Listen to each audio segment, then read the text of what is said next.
subhanallah. Wallahi mataa rabbaa keenya warra balkabaa viidiyoo kana warramee qoraamee daqiiqaa sadii yeroo waraabe ammas itti dabalan. Yaa subhanallah yaa rabbi keessaan baasnee gabrummaa kana keessaa. Na aarsiyyuu alana kalas akira shay'ii yoo jirratti dabalan isa waraabu viidiyoo kana. Akkasii assalaamu alaikum warahmatullahi wabarakaatuh bileeyyan. Marra sadii moo afur waraabee cilleen taachatti dabalti qaalitiin kun asna bira jirti.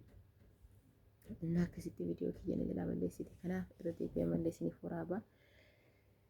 Assalaamu alaikum warahmatullahi wabarakaatuh. Salaamataa warra jannata isiniin jedheera obboleeyyan musliimaa baganaaf jiraatanii qaqqaaliiwwan gaggaariiwwan koo isiniin jedha harka fuunee ashamaa uummata amantii biraa isinillee baganaaf jiraatanii laayik sheer naaf godha waan itti dhaga'ame tokko waa'ee muwaaz dheengaddaa akkasitti viidiyoon isaa olii gadi deemaaru sanarraa waan tokko waan itti dhaga'ame tokko isiniif hima jechuudha. Ammallee gorsa isiniif ta'a wallahi sagalee kiyya kanaa dhaggeeffadha maaliifi sagalee koo maxxooraa dhaggeeffadha. Wannan jechuu barbaade kanarratti ani waa'ee muwaaz irraa haasa'uuf otoo hin taane waa'ee shamarraa keenya irraa haasa'uufani. Shamarraan keenya kun maal keessa jiran biyya namaa kana keessatti akkamitti jiran haatiniif abbaan keenya obboleeyyan keenya abbaa manaa keenya jechuudha ka biyya jiran aaliin keenya namni kamiyyuu namni aalii dhabe hin jiru. Ilmoon keenya biyya namaatti hojjettee dalagachuu jirti of jijjiiruuf jirti jedhanii nu eegaaru. Nummoo eessa jirra? Bakka sana jirraa moo iddoo kamiin jirra? Mee kana of to'adhaa gaafii. Ammallee dabalataa fakkeenyaaf intaloon viidiyoo sana waraabdee rokkeetti maal jedhamu afaanuma isiitiin jechuu haasa'uu jirti. Yaani afaanuma isiitiin liivii seentee dheengadda akkasitti gasteenyuuti seentee akkas taasisuu jirti. Wallaahi ani jala galee dhaggeeffadhe. Bismillah baay'ee tokko gaafii natti ta'e maali wanti gaafii sitti ta'e yoo jettanii maal jette intaloon suni ani jette subhaanallah yaa rabbi yaa Allah nu qajeelchi taa'uu jira jette surreedhaa fi qamisaan taa'uu jira mataa duwwaa taa'uu jira kana na sawwaree jennaan inni gumaa sana baahachuudhaaf viidiyoo kana waraabbadhee jette. Ani waa'ee viidiyoo sanarraa haasa'uuf miti kallee ilma dhiiraati ilmi dhiiraa mucaalleessa biyyiidha shabaabaa muwaaziin kana jechuudha omaatii miti rabbi isaatti toobbatee yoo jedhe rabbiin isaaf dhiisa kan kana caalu hojjechuu jira jechuudha. Ka kameeraa duubatti namni badii guddaa meeqa hojjechuu jiru kan rabbi qofitti nu beeku badii waa meeqa qabna namni badii hin qabne hin jiru. Kanaafuu jennaani garuu yeroo haybii namaa gadi baasuudhaaf badii namaa gadi baasuudhaaf deemnu immoo akka nama badii hin qabne akka nama haybii hin qabneetti of qulqulluu goonee nama kana xureessuudhaaf cinqamna. Maali rakkoon akkasii? Sababni sun maali? Ani bara kanaa wanti gaafii natti ta'u kun maaliif ati ofii keetiif of qulqulluu gootee of gaarii gootee ilma namaa kana immoo xurii fokkataa gochuu cinqamta? Maali sababni sun? Tokko ammallee deebi'ee ati waan gaarii gootee sitti fakkaachuu jira. Ammallee dhuftee akkasitti jechuudha ofirraa buutee sodaa tokko malee ija nama kanaa jala teessee ani akka godhe jettee ofitti amanummaa dhanaasa'uun kan kee kun ana na dhibeen akki atitti nama gaarii hin taane jechuudha. Nama ajaa akka taate ofii kan keetiif of himte. Maaliif ati ilmoo durbaati.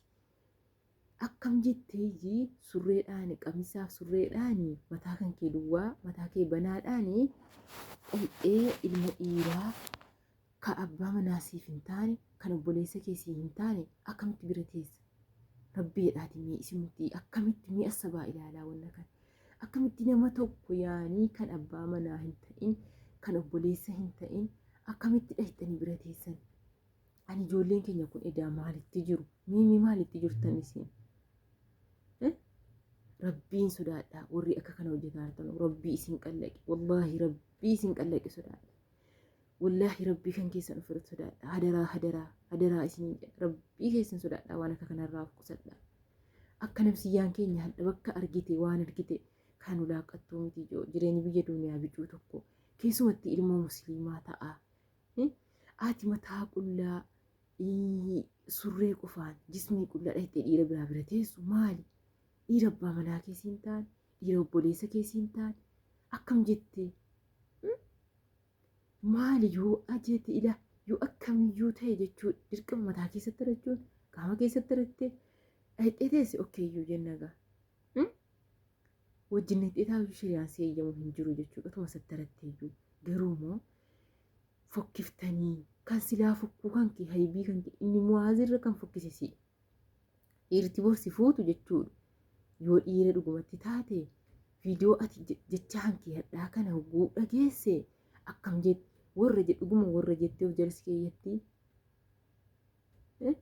ati ilmoon durbaa qullaa kan kee dhuftee nama biratti akkasitti teessee mataa duwwaa teessee saniyyuu qaamfii tokko malee sooshaal miidiyaa irratti ol baatee akka waan gaarii hojjettee wayi kan muwaazii miti kan fokkise habiibtii kan keetu fokkise malee wallaahi kan muwaazii miti kan talo sanaati akkamitti kan keetiin waraabamuu dhabe malee bara badii guddaa wanti hojjetellee si ofii keessanii akkanatti dhahixanii ijoollee dhiiraa jalliftanii kaatanii jechuudha akka shari'aa musliimaa isiniin ajajnetti mataa duwwaa qaama qullaa gurra bakka meeqa horatte intalattiin sun wallaahi rabbi si haa qajeelchu yaa habiibti yoo akkuma caarraa sagalee kiyya kana dhaggeeffatte rabbiin nama qajeelchaa wallaahi gurra bakka meeqa horattee maal jettee jechuudha qaanfii tokkuma dhuftee qajeelcha isin tooti akkasitti dhaqee ijoollee dhiiraa nagaa rabbiitiin miskiina galaafachuu jira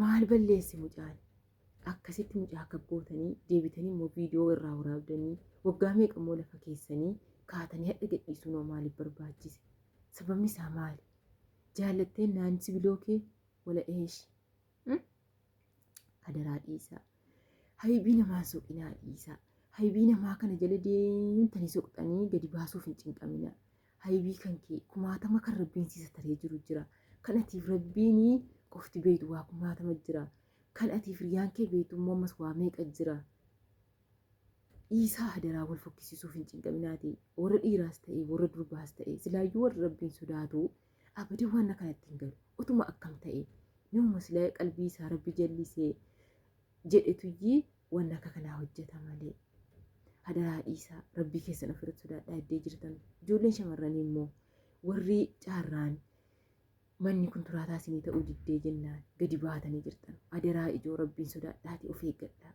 wanti isin of eeggattanu maali? Wanti isin of eeggattanu dhiira ajnabii kan abbaa manaa keessan isin hin taane kan obboleessa keessan isin hin taane bira adaraa surreedhaan dhahixanii qaama qullaa biran taa'inaa maa isin iyyeellaatanuu akkamitti yaanii akkamitti dhahixanii akka sanatti qullaa keessan dhiiraa wajjin teessan ani gaafii cimtuu tokko natti taate kun akkamitti shari'allaa rabbiin sodaadhaa isin maqaa musliimaa wanti balleessaa maqaa nama isin ani wanta nasabe yeroo isin akka jettee haasoftu yaa rabbi yaa Allah jarbii yeroo dhagaanii yeroo akkasiin akka jettee isayyuu akka waan gaarii haasoftuutti ilaa bicuusii hammi callaa xaafii tokko wallaa namna jaan kun qaanfiin qabu silaayyuu akkasina jaba baastee haasoftu jechuudha badii akkana jecha kana maatiin keenya jarri biyyaa ka dhaga'u jechuudha kan ilmoon koo mana arabaa keessa jirti mana arabaa keessatti akkatti hojjettee laffaatee jiraachuu jirti jedhee yaadu gaafati kana jettu sagalee kee kana gaafa dhaga'u dubartii biyya arabaa hamma wanti akkatti maqaa walitti nu qabamee ijoollee biyya arabaa jedhamee maqaan nu baddee fi maali kunoo jira akka kanaatu maqaan nu nyaata jechuudha jira qaanfii hin qabne akka waan maatii hin qabne yaa jama'a namni yoo maatii dhabe jechuudha yoo aalii dhabe yoo maatii dhabe rabbii subhaanallaa sana ofirratti sodaata okay yoo immoo sodaa rabbii dhabeellee jechuudha silaayyuu gaafa sodaa rabbii dhabu gaa wanti hundinuu dhumatteetti rabbiin sodaa isaanuu keessaa hin fuudhini ollaa illee hin kabaju abalu sun ollaa keenyaa yoo feesbuukaa irratti na arge akkam jedha jecha kiyya kana yoo dhagaye maal naan jedha hiriyaan koo sun jedhee jechuudha kana asab akkamitti kan nagaa jechuudha viidiyoo kasii kana sagalee isii kana jarri biyyaa yeroo dhaggeeffatanii ilmoodhuma keenya akkanatti jirti jedha haatiniif abbaan obboleessa ni ta'e isiin isa wal akkanatti jirti abbaa manaa ni ta'e akkasitti jirti jedhee jechuudha hunda keenya walitti qabee nama waan akka kanatti jiraataaru wa'ii nu taasisanii amantii nu amanuullee dhabanii wallaahi ijoollee sila jaalahan kan qaban ta'e paarsantii meeqa jaalala kee dhiisan sababa kanaatiif jechuudha. Maaliif jennaan namni tokko maa ilmi dhiiraa tokko namni hin naafne gaasilaayyuu namaayyuu miti jedhama. Namni hin naafne hin jiru nama ta'e jechuudha. Dhiirri tokko fakkeenyaaf biyya taa'ee warri isaa ajjirti hogguu kana dhaga'u yookiin firiindii isaas taatu warra isaas taatu yeroo kana dhaga'u waan dubartiin hundi akkanatti jiraattu itti fakkaata. Garuu dubartii hundaa miti kan akkanatti jiraatu. Dubartuma Rabbi jallisee jallina isaa keessa kaa'eetu akkanatti jirti malee dubartii hundaa miti. Qaanfii tokko malee gadi baatee akka jirti. Wallaahi maqaan nyaatte Rabbiin si haa qajeelchu malee. Ana wanti akka mucattii sanaa na aarse hin jiru. Warri immoo muwaazitti duultanii duraan muxawwaadha maaliyyoodha mixirqishoodha jedhaartanoo isinis immoo mee of deebi'aa of ilaalaa. Ani kun maalii ofiin jedhaa? Muxawwaas ta'ee sheekas ta'ee jechuudha. Dubartii namni isin hin jallifne hin jiru. Dubartii jalloo harka Rabbi isin hin buusin. Keessumattii dubartii biyya alaa kana wallaahi eeggadhaa. Wallaahi ana dubartiidha miti of eeggadhaa. Tokko akhlaaqaan qabdu kun akka kanatti akka waan mataanii siqee wayii jechuudha. Ilma dhiiraa irraa waraabdee deebitee immoo karaa ittiin siqaanessitu barbaade. Dhiifama naa godhaa immoo yaani hundaan otoo hin jedhuu hin ta'in. Warra akka kanaatu baay'atee jira amma kumaatamaan kan lakkaa'amu jira akka kanaati. Kanaafan akkas jedhe. Wallaahi baay'ee tokko na aarsite. Baay'ee tokko yeroo akka kanaa kana namatti siqachuu si sodaachisa. Nama kanatti siqachuu si sodaachisaa jechuudha. Namni si wajjin nyaataa sanuu keessummaan naqe jedhu. Yaansu yeroo naasa wallaahi naqe. Ayi miskiina Rabbi boocha wayiin naqame. Dhugumatti namni kun nama jaallatamaadha nama kabajamaadha. Muwaaziin hunda namaatu kabaja. Okay. Zimmi jettee nama keessummaa dhufe sanuu akkasitti yaanii fakkeenyaaf kadhatee bira teessi akkasitti miira keessa ilma dhiiraa ijoo miira wallaahi akka sanatti miira keessa galchuun bicoo tokko akka uffattee surree qofaan akkanatti dhaqxee yeroo bira teessu mataa duwwaa namni kamiyyuu ulamaa fedhee ta'u qeessallee sheekallee yoo ta'e jechuudha namni irraa of ka'uun jiru. Maaliif jennaan namni kamiyyuu namni nyaata hin dhugaa. Namni kamiyyuu namni fedhii dhabee hin jiru jechuudha. Kanaafuu jennaan akkasitti ofiisiitiif miira keessa galchitee kaatee mucaa miskiina deebitee immoo viidiyoo sana irraa waraabbattee deebitee immoo ammas fiddee jechuudha. Karaa kanaan karaa ittiin xiqqeessitu karaa ittiin xinneessitu barbaaduudhaaf viidiyoo sana fiddee asirra gadhiifte. Mee kun maali? Warri dhiiraa ijoollee durbaa takka taphattiin siqatinaa dhaamsa kiyya ittuman siqatinaa. Keessumattii shamarraa biyya namaa kana ittiin siqatinaa tokko. Warri durbaa immoo ammas deebi'ee warri akkasitti qullaa keessan mana ijaazaatti akka waan maatii keessan keessa jirtanuu utuu biyya jiraattan iyyuu wallaahi maatuma ofii obboleeyyan ofii biratti iyyuu jechuudha uffatan taanee uffattee maal akka hin taaneen gad dhuftee taa'u si qaanyeessa si yeellaa isa. Qaanyii dhabdanii immoo jirra akka kanatti zimmi jettanii uffatan taane uffattanii mana ijaazaatti gad dhuftanii dhiira waa wayii isin hin taane kan abbaa manaa isin hin taane kan obboleessa isin hin taane bira kanatti teessan Rabbi keessan ofirratti sodaadhaa. Yoo maatiin keessan isin bira dhibee jedhes Rabbi isin argaara. Maaliif akkam qaanyii dhabdan Rabbeedhaatii? Hin qaama'aarraa jette obbo biyyoo qaame malee. Maali yoo qamaate kan maatii dhuftee gatteessee yoo bira teessee rakkoo maalii qaba? Ofii keessanii badii hojjettanii kaatanii deebitanii nama kumatinaa. Warri muwaazitti duultanus wanti isin beekuu qabdanu kana jechuudha. Namni kamiyyuu nama ilmoo namaati ilmi namaa hin dogongora. Ati akkamitti yaa ilma dhiiraa ati akkamitti dogoggoruu dhiifte? Yeroo namni tokko akkasitti uffattee dhiqattee dibattee maal jettee kun sheexana jechuudha amala sheexanaati. Akkasitti dhuftee isin bira teessu namni kamiyyuu hin dogongora yaa muwaaziinsa biyyii shabaabaa kana dhiisaati jechuudha.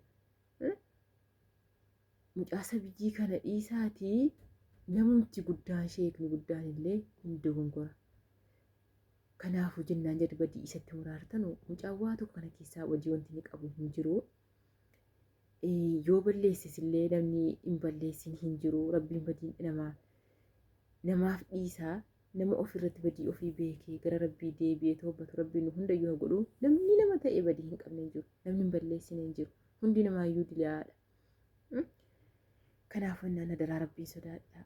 Rabbii keessan sodaadhaa. Warri viidiyoo nama waraabdan dhiiras ta'e shamarras ta'e Rabbii isin qallaqe sodaadhaa. Guyyaa qiyaamaa sodaadhaa. Akkasii obboleeyyan dhaamsi kiyya. Waan akka kanaa hojjechuun ajaa'idha. Wanti kun waan qalbii nama cabsu. Viidiyoo yeroo tokko ol darbamte immoo amma yoomi gaafati waan gaarii dhayxee hojjette illee uummanni keenya uummanni Oromoo kun wanti jira nama dabbaran maanni waan guyya tokko ati hojjette ilaa yoomidhaa umurii keetii jechuudha isaan si arrabsu komantii jalatti. Gaarii illee yoo hojjette isa kaleessaa sanayyee fidanii isa komantii jalatti barreessanii maal jedhanii isaan qalbii kee cabsuu barbaadu. Kanaa jennaa daraa rabbiin sodaadhaa. Waan akka kanaa ibboo rabbiin iyyuu waa meeqaatama nu sataree jira badii kan keenya kan silaa asitti jechuudha ifa duniyaa kanarratti ibidda isaa nutti buusee nu balleessuu danda'u rabbii waa meeqa nu sataree jira. Hadaraa dhiisaa wal sataraa rabbiin sodaadhaati. Warri viidiyoo kanaa immoo waa'ee haybii namaa kana of jala keewwattanii jawaala keessan keessa keewwattanii deemtan wallaahi rabbiin sodaadhaa keessaa balleessaa. Wama haybii kana jawaala keessan keessa kaa'attanii deebinaa rabbiin sodaadhaati. Wuy subhaanallah wallaahi akka tokko nama sodaachisa. Goddinyuma ofii nama jaallattu nama amantu itti siqattee taa'uu itti siqattee ittiin haasa'uu si sodaachiseera. Namni of amanuu dadhabee jechuudha zamanammaa. Dubartiinii fi abbaan manaatii fi warrillee of amanuu dadhabee wal amanuu dadhabee maa akkamitti of amantaree? Nama akka kana jechuudha akkatti kaameeraa walirra qabee wal waraabee deebi'ee immoo feesbuukii irra tiktookii irra si gadhiisu namni si wajjin nyaatee si wajjin dhugee ka'ee sanuu ijoollee biyya tokkoo. لا حول ولا قوة إلا بالله يا رب يا الله يا رب نقجلش ربي نسنا قجلشو كانوا ما اسم فيدا ديتي يا دابولي يعني هكذا نجاكي سناجر هذا نجانا ترى نافقل توما لايكي شيري نافقل سنين جدا والله هاي بينا ما باسو الافيا لنا ربنا اللي هاي بيكين نوفا سترو اسم اللي هم سنين دندامت والسترو الافيا داملي هاي بينا ما يا باستني nama fokkisiisuudhaaf wallaahi yeroo tadha nama kana fokkisiistu jechuudha. Karaa ati hin beekne wayitiin immoo rabbiin balaa wayii sitti buusa. Karaa ati hin beekne wayitiin immoo rabbiin jechuudha si fokkisiisa. Kanaa innaan haybii walii hamma isinii danda'ame wallaahi wal sataruu yaadaa malee wal qaanjessuudhaaf wal yeellaayisuudhaaf hin cinqaminaa jechuun dhaamsa kootii obboleeyyanii naaf jiraadhaa. Okkee assalaamu alaikum warahmatullaahi wabarakaatu.